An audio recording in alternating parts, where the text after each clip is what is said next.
নিরামিষ খাবারের দিনগুলোতে ভাবতে বসি কি নতুন পদ রান্না করব। তার উপর আবার আমি নতুন রাঁধুনি। অনেক ভেবে দেখলাম মা নিরামিষের দিনগুলোতে একটা কাঁচকলার কোফতাকারি রান্না করে, দারুণ খেতে হয়। আর বাড়িতে কাঁচকলাও রয়েছে, যেমন ভাবা তেমনি কাজ। মায়ের কাছ থেকে রেসিপি জেনে লেগে পড়লাম। একটা গোটা কাঁচকলার একটা ছোট আলু নিয়ে আমি সেদ্ধ করতে দিলাম, আর জলটার মধ্যে আমি অবশ্য নুন দিয়ে নিয়েছি।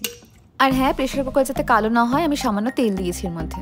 কাঁচকলা আলু ভালো মতো সেদ্ধ হয়ে গেছে। এবার এর মধ্যে দিলাম জিরে গুঁড়ো, একটু ধনে গুঁড়ো, একটু আদা বাটা, হাফ চামচ মতো গোলমরিচের গুঁড়ো, আর হাফ চামচ মতো গরম মশলা গুঁড়ো।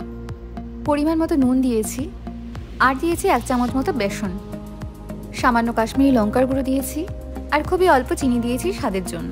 এর সাথে কয়েক ফোঁটা লেবুর রস দিয়ে ভালো করে স্ম্যাশ করে নিতে হবে। সবটা মাখানো হয়ে গেলে দেখতে পাচ্ছ আমি কোফতার আকারে গড়ে নিয়েছি। তোমরা বিভিন্ন আকারে দিতে পারো। এরপর আমি কড়াইতে সাদা তেল গরম করতে দিয়েছি, একটু বেশি করে দিয়েছি কারণ বড়া ভাজতে অনেকটা তেল লাগবে। এবার আস্তে আস্তে বড়াগুলোর মধ্যে ছেড়ে দিলাম। মা যখন বড়াগুলো এভাবে ভাজতো, আমার জন্য দুটো বড়া সবসময় কিন্তু বরাদ্দ ছিল। এটা আমি প্রথমবার বানাচ্ছি, কিন্তু আমার মায়ের হাতের রান্না খুব মনে পড়ছে। দেশে ফিরে মায়ের হাতের রান্নার উপর ঝাঁপিয়ে পড়বো। বড়াগুলো আমি ভালো করে ভেজে একটা পাত্রে তুলে নিয়েছি। এরপর ওই তেলের মধ্যেই আমি কেটে রাখা আলুগুলো দিয়ে দিলাম। একটু নুন দিয়েছি আলুটা ভালো করে ভাজার জন্য। এবার সবটা ভালো করে নাড়িয়ে নিয়ে আমি এর মধ্যে একটু হলুদ দিয়ে দিলাম। আলুতে সোনালি রং ধরে এসেছে, আমি এই অবস্থায় তুলে নিলাম আলু। আমি এবার ওই তেলের মধ্যে শুকনো লঙ্কা আর গোটা গরম মশলা ফোড়ন দিয়েছি। এরপর হাফ চামচ মতো জিরে দিয়েছি। সবটা ভালো করে ভেজে নিয়ে আমি এর মধ্যে আদা বাটা দিয়ে দিলাম। আদা বাটা ভালো করে ভেজে নিচ্ছি যাতে কাঁচা গন্ধ না থাকে। এবার আমি এর মধ্যে রোজকার মশলা যেমন জিরে গুঁড়ো, ধনে গুঁড়ো, কাশ্মীরি লঙ্কার গুঁড়ো আর গোলমরিচের গুঁড়ো দিয়ে দিলাম, আর একটু জল দিয়ে নিয়ে ভালো করে কষিয়ে নিচ্ছি মশলাটাকে। এবার আমি এর মধ্যে কেটে রাখা একটা গোটা টমেটো দিয়ে দিলাম, আর দিয়েছি 3টে কাঁচা লঙ্কা। সবটা এবার খুন্তি দিয়ে খুব ভালো করে মিশিয়ে নিয়ে আমি একটু ঢাকা দিয়ে রেখেছিলাম। ঢাকা খুলে দেখি টমেটোগুলো মোটামুটি সেদ্ধ হয়ে এসেছে। এবার আমি খুন্তির সাহায্যে টমেটোগুলো একটুখানি স্ম্যাশ করে দেবো। আমি এবার এর মধ্যে পরিমাণ মতো নুন দিয়েছি, আর দিয়েছি পরিমাণ মতো হলুদ।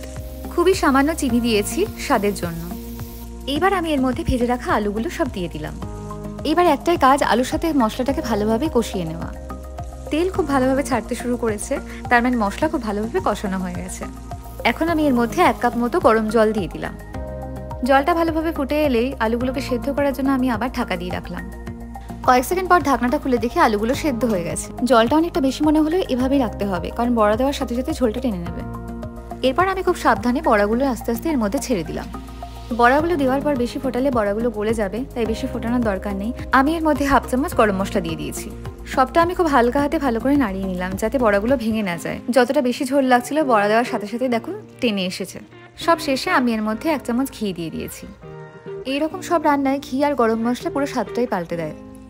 ব্যাস হাই ফ্লেমে বা সবটা কয়েক সেকেন্ডের জন্য ফুটিয়ে নিয়ে আমি এটাকে নামিয়ে দিলাম। তৈরি হয়ে গেছে কাঁচকলার কোফতাকারি। মা ফোনে ঠিক যেভাবে বলেছিল আমি সেভাবে রান্না করে ফেলেছি। ভেজ ডাল, ভাত আর কাঁচা কলার কোফতাকারি দিয়ে দারুণ একটা লাঞ্চ করেছিলাম আমরা।